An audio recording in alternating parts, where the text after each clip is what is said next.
السلام عليكم. وعليكم السلام ورحمة الله. تفضل. I'll be presenting on behalf of my group 7. We'll start with a morning quote before we work on artificial intelligence. Why don't we do something about natural stupidity? So the title of our research is Assessment of Students' Perceptions Towards Artificial Intelligence in Medical Education in Khartoum University from September 2023 to January 2024. First, we'll start by the introduction. Brief introduction is that artificial intelligence is a term. It's a broad term that involves technology and also all the psychology, philosophy, mathematics, and other fields, but mainly about technology and how to incorporate technology in our research as medical practitioners. As we know, medical education is a lifetime learning process, and we should be focusing on planning and also in reasoning and processing of education throughout life, and putting medical education as a top priority in this current era. According to the ethical concerns, artificial intelligence has benefits and also it has numerous threats, especially to the data security, and also other things that are related to artificial intelligence that would be on the side of the threats, that it will increase the unemployment rates in the future.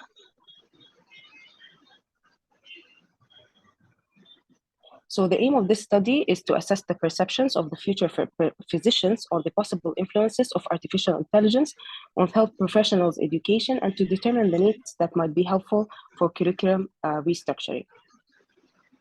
Our problem statement arises from the importance of the different environments and the different things that happened in our world, especially in the nearest time, with the latest pandemic and also with the war that happened. Students did not receive a structured or standardized education, and they were left ignorant and in a phase of inadequacy. So we would like in this study to assess the students' perceptions on the possible influences of artificial intelligence on medicine and on the profession, as well as their opinion on the topics that should be integrated into the medical curriculum. So our research questions would be, what is the perception of undergraduate medical students towards artificial intelligence in medical education? And how can artificial intelligence determine the needs that might be helpful for curriculum restructuring? The relevance and importance of our research was aroused due to the advancement in artificial intelligence technology and how this importance would aid in policy regulation and the change in the policies toward bettering the future healthcare professionals' knowledge and skills that they need to be possible to provide good care to their patients in the future. So we do have general objectives and specific objectives. The general objective is to assess the students' perception towards AI in medical education at Khartoum University, and the specific ones to examine the perception of future physicians on possible influences of artificial intelligence and to determine the needs that might be helpful for curriculum restructuring. We went through a lot of literature review, and it varied from different countries. And I can conclude that the literature review were somewhere against and somewhere with the development of artificial intelligence into medical education. The ones that were against, because they thought that artificial intelligence in the near future would cause a dehumanization of the practice of medicine practice, and it would lead to unemployment in the future. But regarding to Sudan, there are no data in Sudan that would support the need of artificial intelligence. And we wanted this research to be a foundation for information on this topic, and to know the possible influences of artificial intelligence on medicine and the profession in Sudan. So moving forward with the methodology, the study design is a quantitative cross-sectional descriptive study. The study area is the Faculty of Medicine, Khartoum University, in the Khartoum, the capital city of Sudan. Our study population, the students of the MBBS program, the 6-year duration, Khartoum University were included, the ones who wish to participate voluntarily. And the students of the Khartoum University from the 6-year duration college were the ones who did not wish to participate voluntarily, were excluded from the population. The participant will be recruited between the timeline from 1st of October 2023 to January 31st of 2024, and they will be invited by email via anonymous questionnaire link to emphasize that the survey will be voluntary with their consent, and all the responses will be anonymous. Regarding the sample size, it was calculated with the Open API, calculated according to the formula that is displayed in the presentation, with a level of confidence 95%. The sample size was 1,800. The population size, sorry, was 1,800, and the sample size by using the formula is 370. We will use simple randomization from all medical students in Khartoum University. Regarding the data collection, we will use a web-based questionnaire utilizing Google Forms to assess the perception of the students. It is designed based on the recent references, and it is evaluated by the artificial intelligence experts to ensure the clarity and validity of the questions. It has 19 items divided into 2 sections. The first section is about the demographic features, and the second section is which is comprised of 16 items, 11 multiple choice and 5-point Likert scale items, focused on the perception of the medical students of the possible influences of artificial intelligence. As I said before, the online questionnaire is going to be sent via email invitation, and with their consent, voluntary work. About data analysis, after that, the data will be downloaded from the Google Forms, and then they will be analyzed using the IBM SPSS software and V26 for statistical analysis. The dependent variables are students' perceptions towards artificial intelligence in medical education, and the independent variables are the needs that might be helpful for curriculum restructuring. Regarding the ethical consideration, there were ethical approval of this study. Now moving to the implications and contributions of knowledge. This modern educational system, i.e. the AI, will create competencies that will later on contribute to the economy of the country. And with this study, the educational policies will be driven from the study and will be aided in the direction of artificial intelligence and in the knowledge of the students. One of the good practical implication of artificial intelligence would be the intelligent tutoring systems, and it is a knowledge-based approach. The research findings will increase the awareness of the educational policy makers on artificial intelligence impact as a solution to the current problems to the educational system. And also, they will be driven to rethink about the capabilities of artificial intelligence from using it with the simple models of learning to neural models of artificial intelligence and beyond. regarding the theoretical implications.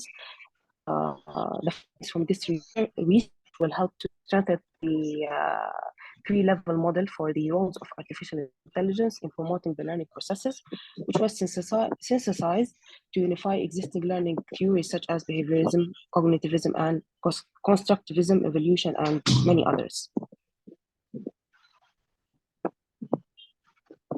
Now, about the annexes. Here, I'm going to show the questionnaire.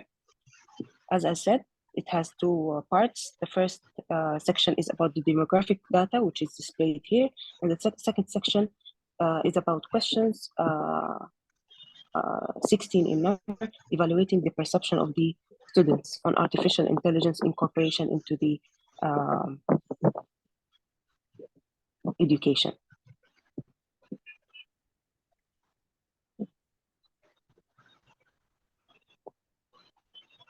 Now, the timeline and budget.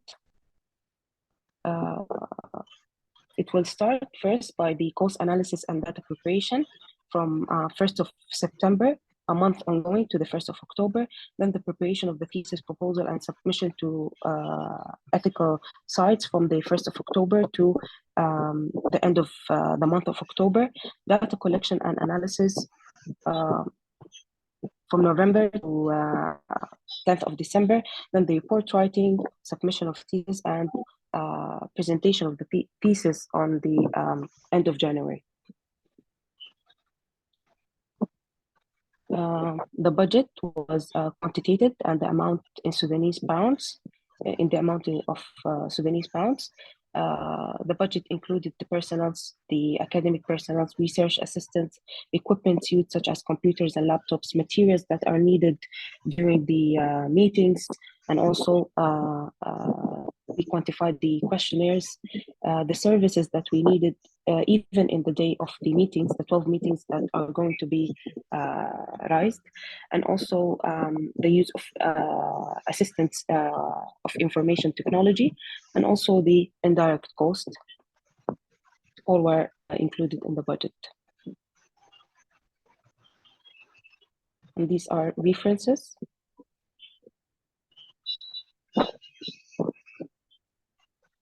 And by that, I come to the end of our research proposal. If you have any questions, we'll be so glad to hear. Thank you so much. شكرا جزيلا دكتور روان. طيب قبل ما يكون في تعليق مني، أنا عايزين نشوف إذا أسئلة من الجروبس.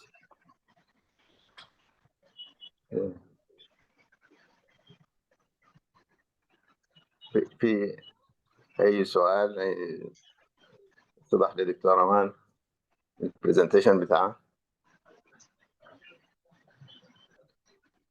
دكتور هشام. الو. ايوه معك يا بروف، الله يديك العافيه. ايوه. في اي اسئله قبل ما اعلق؟ ولا ابتدي ولا انا اعلق طوال؟ No question from my end. Thank you. No questions. يعني is it clear presentation؟ طبعا. طيب زي ما قال لكم بروفيسور سهل انه نحن عايزين هنا الايفالويشن حيكون على الاستراكشر، يعني او يعني covering all the parts needed should be covered in a research proposal, and how will they cover?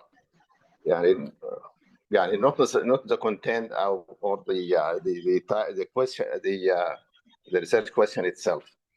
يعني the research question is great, and according to the time and date, but the format, I think it's you have covered all the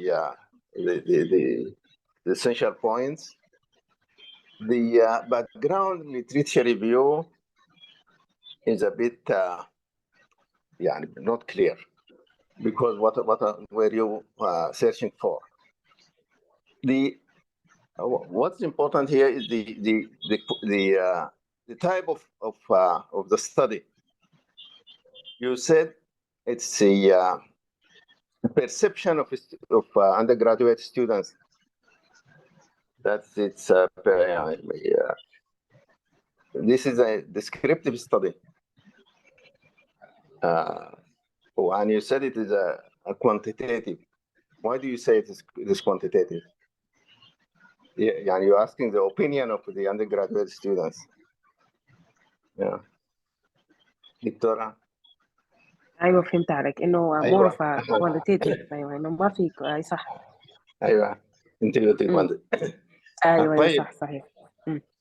السؤال الثاني هو this is a perception of the undergraduate students for their opinion on AI in the practice or in education. I understood it is in the future practice in medicine, clinical medicine. So it is in AI in practice. ايوه in practice. لكن starting من education من الجامعه يعني. ايوه. طيب انت اظنك ذكرتي انه future research should be about the teachers on teachers. Don't you think that is more relevant at this stage to be to see the opinion of the teachers who are going to teach the artificial intelligence? The opinion of the undergraduates is important, but the opinion of the teachers, don't you think it is more important because it's are they going to teach it or they have an opinion against teaching it? The second point is when you review the background literature, what was your keywords, the keywords you used for reviewing the literature? What did you use? أنا I went فعلا quickly في الليتريتشر بس عشان التايم، لكن mainly كان عن ال perception بتاعهم ال incorporation of ال AI in education. برضو ال future implementation of ال AI.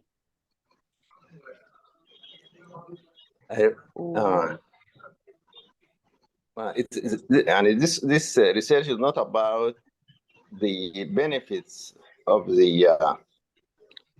of artificial intelligence. It's about the perception. Are they willing to be taught and they practice it? Are they going to practice it? Do they think it's important and going to it's a life changing or do they accept it as a form of أيوة. Do they accept it or not? The acceptance, yeah. It's about the acceptance. Yes. More of an acceptance. So the literature, the background literature review should be about the acceptance. ايوه صح صحيح. وقسمت فيها الاراء تو جروبس في حتى كان انكلودد، بس انا مشيت فيها كويكلي. كانت في ريسيرش من جيرماني، وكان انه الستودنتس they accepted الايديا وشافوا انها حاجه حتكون كويسه في الاديوكيشن وبرضه في البراكتس لقدام. ما عندهم مشكله مثلا فور اكزامبل ان هم تو يوز الارتفيشال انتليجنس روبوتس، انه يعلموهم من اليونيفرسيتي اليوز اوف الارتفيشال انتليجنس روبوتس في العمليات، ولقدام يستخدموها في البراكتس. وفي other teacher review كان against من الستودنتس، شافوا فيها نوع من الديوهيومانيزيشن للبراكتس، وانه لقدام ممكن it will lead to unemployment, future unemployment. in robots دي مثلا for example it will replace humans, it will replace them يعني at the end. كان اديت الاكزامبل بتاع الارتفيشال انتليجنس روبوتس مثلا to be included مثلا في يعلموهم لها ايام الجامعه وبعد كده يستخدموها في البراكتس لقدام. يعني don't you think there is a difference between knowing it and using it are a bit different. More or less the yes, same. definitely صح. They are different, because knowing something, maybe after I know it, I decide now not to use it, but when time comes, I use it. So here we don't see a clear distinction between learning artificial intelligence and using artificial intelligence. There is a bit of a mix in your presentation, a bit of a mix for me. I don't know what the other think. AI education and AI for education. It's not for education. It is for practice. What I understood, it's for practice in clinical practice in the future, isn't it? Yes. You can use AI for education. Yes. And you can use it for practice. I guess the aim here, or what I understood is it is for learning it for practice, in clinical practice, isn't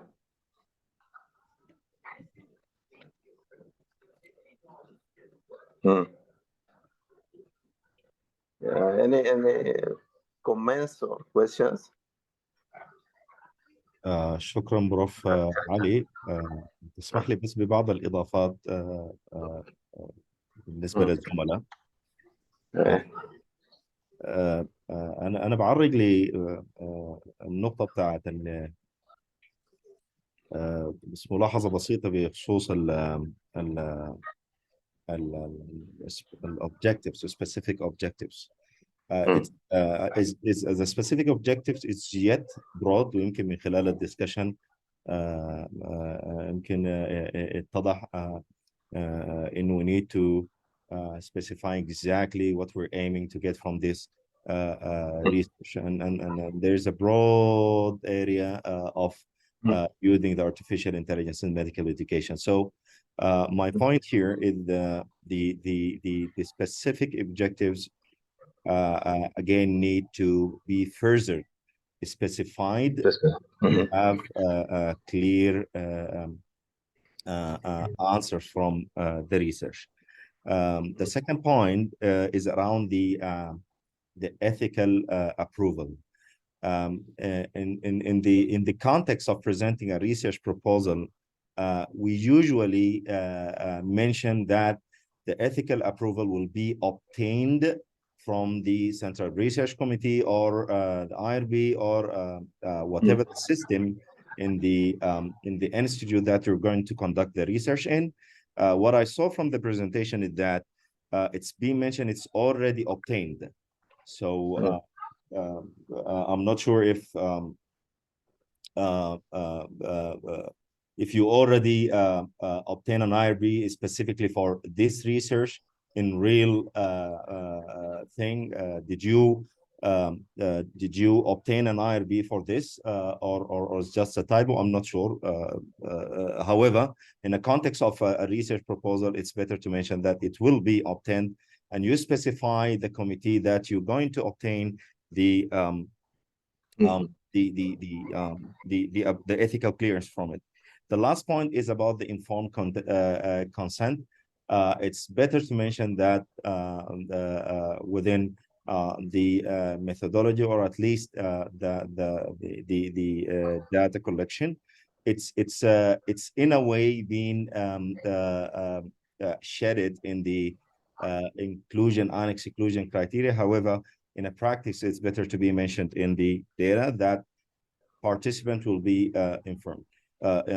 Consented prior to participation, and this is again one of the things that you might need to add it as part of your submission to the ethical clearance, and probably you might need to add it to the annexes as well. That's all from my point. Thank you very much, Professor. Well, there's a comment here that about the analysis plan. Dr. Yusra, she asked Yeah, I think she meant that the analysis plan was not mentioned. How are you going to analyze your data, and how that is going to be analyzed? Is it mentioned in your presentation? They mentioned the presentation that you're going to use SPSS version 26 for the analysis. However, I think from the question that brought up by Dr. Yusra, I think she is referring to the statistical analysis strategy, Yes. which test that you're going to use to Yes, test for the exactly. significance of the research. Yes. But I think yes. Okay. Yes. I think this is what she meant. What statistical analysis is she going to make or not mention? Any other questions or comments?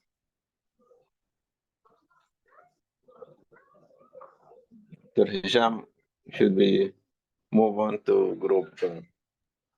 Yes, I think we should move to the second group. We're already behind this schedule. الله يعطيك العافية Prof. جزيلا. Let's say 10 minutes. Huh? Yeah, absolutely. 15 minutes, yeah, in group 8. Go ahead. Start. Who's going to present? Assalamu alaikum wa rahmatullah. Alaikum assalam wa rahmatullah. I hope my name is Dr. Muhammad Usama. I hope the screen share is clear and my sound is clear. It's clear to me. Everybody else? Yes, it's clear. So I'm glad to present our proposal presentation on behalf of Group 8 and the supervision of Dr. Shiraz. So to start with, in my talk, I will be starting with mentioning the title, followed by the introduction and review, followed by the rationale, objectives, and methodology, and concluding with final remarks. To start with, our title is Knowledge, Attitude, and Practice Towards Hidden Curriculum Among Faculty and Students of Medical Colleges in Khartoum State in 2024. So that was about the title. Let's start talking a little bit about introduction and literature review. As we know, we do need a curriculum in medical education, and we have two types of curricula in medical education. One is the formal curricula. This is the one that is written with clear objectives that is distributed among students and faculty. And this is how the actual teaching or learning process of medicine takes place in the institutions.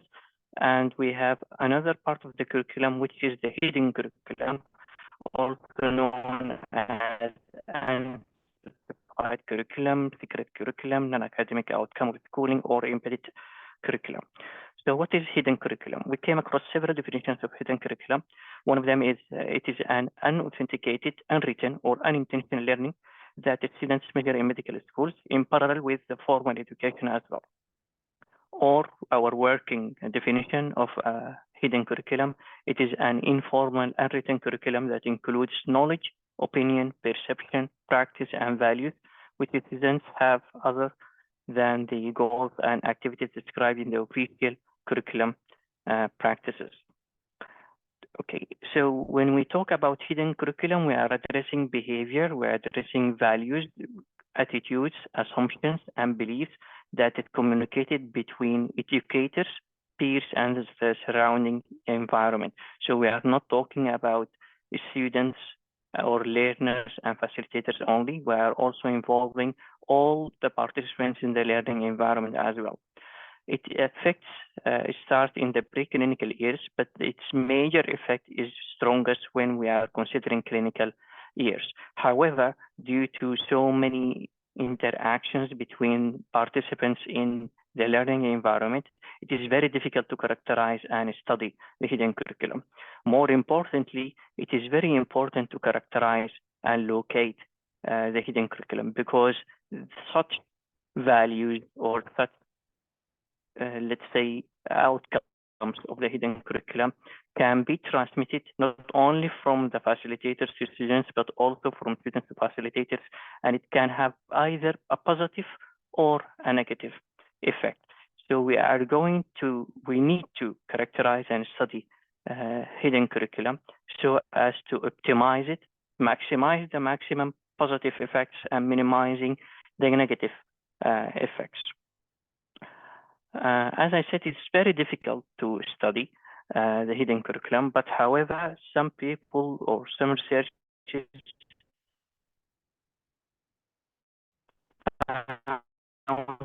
or Muhammad, you're a breaking out. guide into how to evaluate a hidden curriculum.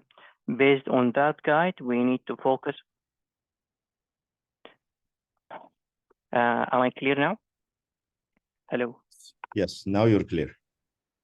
As I was saying, it is difficult to evaluate the hidden curriculum. However, some studies suggested a guide into how we can evaluate the hidden curriculum based on few points. So the main points are to consider is that professional behavior can be altered. We need to address the hidden curriculum regularly. One of the methods that we need to do is self-reflection, either structured or unstructured, between staff and students in order to change the personal and professional growth of both. Role modeling is the primary way of an individual effects in the hidden curriculum, but any effort that can maximize the positive impact of hidden curriculum is recommended. Another study concluded that we have about 4 main components of hidden curriculum. These are structural factors like organizational rules and structure, educational and clinical physical settings, and educational factors like teaching methods, evaluation methods. These 2 main components they have the major influence on the hidden curriculum. The other 2 components are the cultural factors like organizational culture and student cultural context, and social factors like the student and instructor relationship, the interpersonal relationship between students, role modeling from instructors, and role modeling from the clinical staff. So this is just a tour around the introduction and literature review. The next part I will be talking about the rationale. So why we are going to do this CAP study? Up to our knowledge, there is no published research addressing the hidden curriculum in Sudan. But however, like any other students and faculty staff all over the world, medical students and faculty staff here in Sudan are affected by the hidden curriculum. So we are doing this research as a starter CAP study. So moving on to our objectives. Our general objective is to determine knowledge, attitude, and practice of medical students and staff faculty staff towards hidden curriculum in medical colleges in Khartoum State in 2024. Our specific objective is to assess the knowledge of students and faculty staff about hidden curriculum, to assess the attitude of students towards hidden curriculum, and to assess the practice of faculty staff towards hidden curriculum. Moving on to the methodology. The study design, it is a facility-based observation descriptive cross-sectional study. The study population will include medical students and faculty staff in 6 governmental medical colleges or medical schools: University of Khartoum, Sudan University of Science and Technology, Umdurman Islamic University, Bahri University, and Yelena University, and Zayem Al-Asari University. We have inclusion criteria for both students and faculty staff. For students, we are focusing on medical students attending 2nd year and above, and for the faculty staff, academic staff with at least 1 year of experience at that institute. The exclusion criteria for students and for faculty. For students, students who have attended only 1 year in that specific institution, or they are in their first year, recently transferred to students with less than 1 year in the institution, and students with total absence rate of 25% or above. For faculty staff, academic staff with part-time contracts. The sample size was calculated using the OpenAI software using this formula. we have entered a few parameters, including population size of 1,000, and for 95% confidence, the sample size is 278.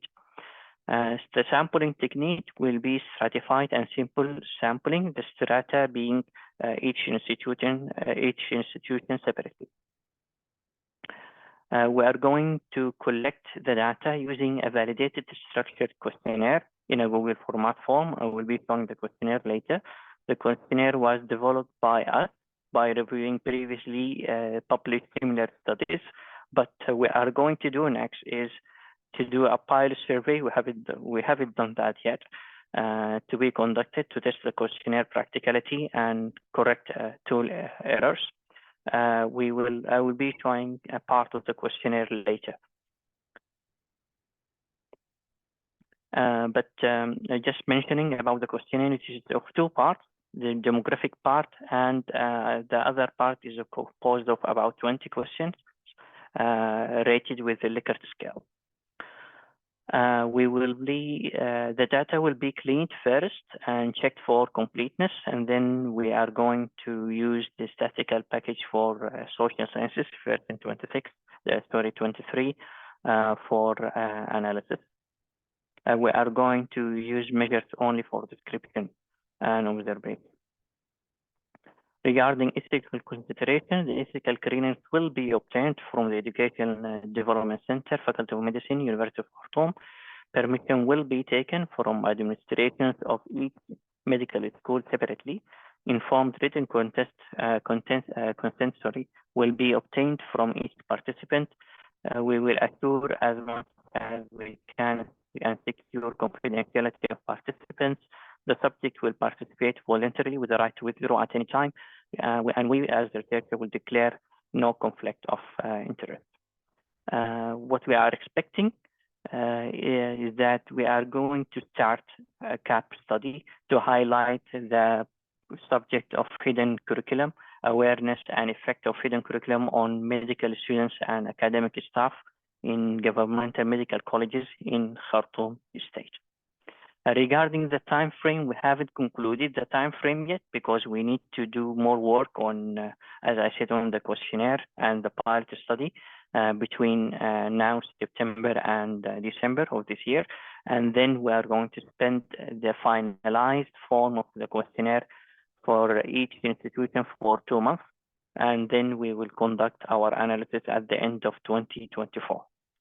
And again, we haven't concluding or we need to do about the budget. We are still working on it. Sorry about that. This is a part of the questionnaire designed for the students. This is the demographic part. The main difference between the facilitators or academic staff is the difference in the academic year. Instead of the academic year, we will replace it by the years of number of years of experience, again categorized in 5 categories. These are questions of exam or example of questions we are going to use, and of course we are going to use these questions in form of Google form to be distributed as a tool for the students and facilitators. We have a bunch of references that we came through.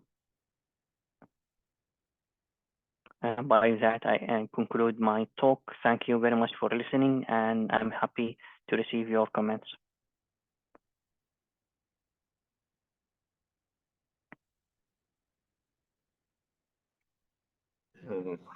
شكرا جزيلا دكتور محمد أسامة. Very nice presentation. The few points.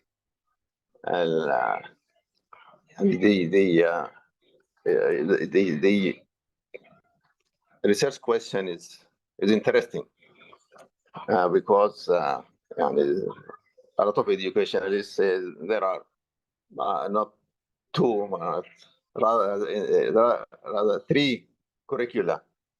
The official curriculum, which is being submitted to higher education for approval, the actual curriculum, which is written in the university, and the taught curriculum, which is different. I think you point to the difference between the written curriculum, which is available in the university, and the actual taught curriculum. And you gave a very good background in your background, but there are a few points that your questions, research questions and objectives are very very difficult to answer, and they are broad, and you included both students and faculty, and this is I think you are going to face a problem with the huge amount of data, and are they going to answer your question? And the questions are, as I understood, are awareness and effect. The awareness and effect both. Are they aware that there is a hidden curriculum and there is an effect of hidden curriculum on the outcome of the learners, and what is this outcome? I think it could have been better if you just narrow the question and the objectives, and make it more. Is it more of awareness or effect? And how are you going to measure the effect by perception? You asked questions, but practically, I think it's going to be difficult. When you mentioned about the consent, you're going to get a written consent. Do you really mean written consent, or just by agreeing to respond to the questionnaire, this is a consent and they are free to withdraw at any time? So is there a separate written consent? When you mentioned the time frame, you said, and the budget, you said not yet decided on that. But at this stage of research proposal, I think it's you should put a provisional, and then you change it later as you go on. But I think you have to write the proposed time frame. You have to write a Gantt chart and a proposed budget, and then you are free to make the changes at any time. So I think in general, I think it's there is a good effort made, especially in when a good question, a good research question, and there is a good research, a good background information on it, but it is difficult to get answers with they are going to be of effect. So what's the effect of your result of your research? When you get the answers for your research, how are they going to affect the practice? Are they going to accept the hidden curriculum? Are they going to open eyes on this? Are you suggesting that people should be strict on applying the curriculum which is written, and whatever they think it's good, and they practice as hidden curriculum should be included as part of the curriculum, or what you expect the impact of the outcome of your research on the practice, in practice. So are there any questions or comments from anybody from the floor. السلام عليكم بروف. السلام. كيف الحال؟ الحمد لله. تفضل. طيب يا بروف، بالنسبة للنقطة بتاعت اللي أنت قلت إنه هو الأوبجكتيفز حتكون اللي هي difficult to assess مثلا الإمباكت on the students and faculties. هل ممكن الحاجة دي تبقى applicable والquestions تكون منطقية إذا كان هو يعني project زي اعتبرناها project كبير، والproject طبعا ممكن ياخد years. هل ممكن تكون الquestions دي بتبقى applicable يعني يعني إذا اعتبرناها cohort، اعتبرناه project كبير هيتقسم طبعا على groups، فبفتكر إنه هو ممكن يعني صح؟ أيوة prospective cohort and multi sites يعني مثلا for each university there is يعني representatives of the research group or the contribution or collaboration from different not only one research group but research groups in all this, and they take it prospectively and see the effect. But this is practically very difficult because it should include and different disciplines, psychologists, educationalists, and the measurements are very difficult. And just by observation or perception, you cannot conclude. How are you going to measure the behavioral change, the change in attitudes? It is theoretically it is good to perform, and it's good to delineate the effects of this hidden curriculum, but in practice, I think there are difficulties around it. Okay, good comment. That is, it's it triggers. This research could trigger other researches, big researches or cohort research, other researches to shed light on this problem of hidden curriculum and its effect on learners. Any other comment? Assalamu alaikum. Thank you very much for group number 8. Indeed, I would probably add to the already mentioned point.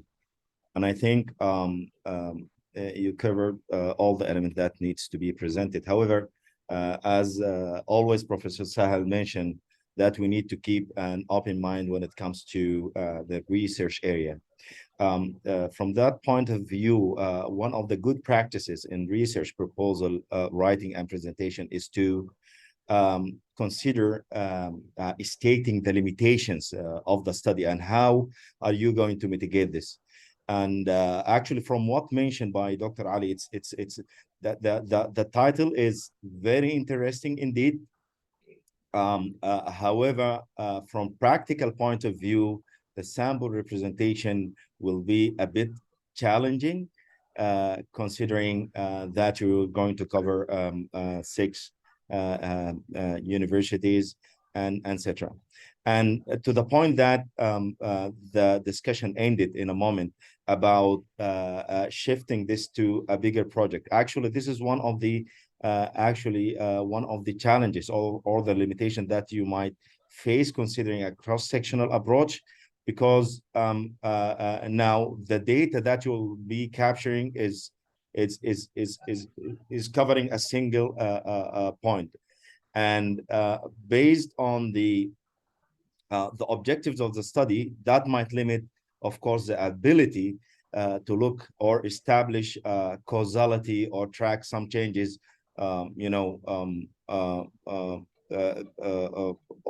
over time related to the KAP in this study.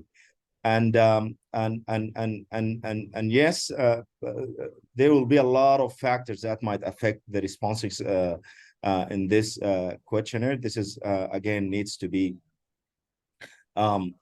considered. That include the errors in the measurement, or even some selection biases. So yes, the idea is excellent. However, one of the good practices is to consider the limitations of the study and how are you going to mitigate it. Probably from practical, again, stand point of view, the sampling probably would fall under the convenience sampling from practicality point of view. However, yes, considering a stratified simple randomization, yeah, that's a good approach. However, from practical point of view, convenience might be more suitable, considering that the population that you're going to cover is a bit huge. Thank you very much. That's all for my end. شكرا دكتور هشام جزيلا. طيب, any other comments or questions regarding the structure or the format of the and the what should be covered in the research proposal? I think most of the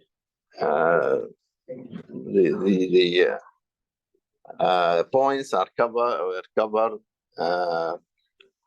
The background, we went into the background in details. I think a bit more detailed. you give it more time and more discussion. At this stage of research proposal, it's a bit too much. The time frame and the budget were not proposed, but in general, it is the structure, which the aim of this session is not the research itself or the type of research. This is one point, but the more how to prepare and present a research proposal, whatever type of research can be for another research. So, but the points covered is what we are intending at this time, and how they were covered. They were covered fully, and did a good job. Thank you very much. Still, if there are any comments or questions, just for learning. Anybody wants to comment? Any questions? Dr. Hisham, is there any place in the agenda? Any hidden curriculum? Thank you very much. Thank you, Professor Ali. أعتقد we come to the end of our group presentation in this room. أعتقد we already mitigate the expected delay, so we'll have 15 minutes break, and then inshallah ta'ala we're going to all join the main room for the practical session that will be presented by Professor Sahal. I would like to expend my our greatest appreciation for Professor Ali Zayed for her expertise and his knowledgeable insights for all of us. We already learned very much from you, Professor Ali. We already learned very much from the candidates who presented today. Wonderful and remarkable efforts of the research. So thank you very much, and looking forward, Professor Ali, having you in further activity in this course or future courses, inshallah. Thank you very much. شكرا دكتور هشام. قلت الساعة كم الكومن هنا؟ ان شاء الله 15 حيكون عندنا 15 دقيقه او 13 دقيقه بريك، وبعدين حنبدا ان شاء الله تعالى البراكتيكال سيشن مع بروف سهل، sampling and randomization practical session باذن الله تعالى. شكرا جزيلا للجميع وشكرا على مجهوداتكم، وربنا يوفقكم ان شاء الله بالتوفيق يا رب. Yes, continue. طيب شكرا، مع السلامة. شكرا جزيلا. السلام. So we can all leave the room and join the other room and stay tuned على المين روم بإذن الله تعالى. بارك الله فيكم وأحسن الله إليكم. Wonderful work. السلام عليكم.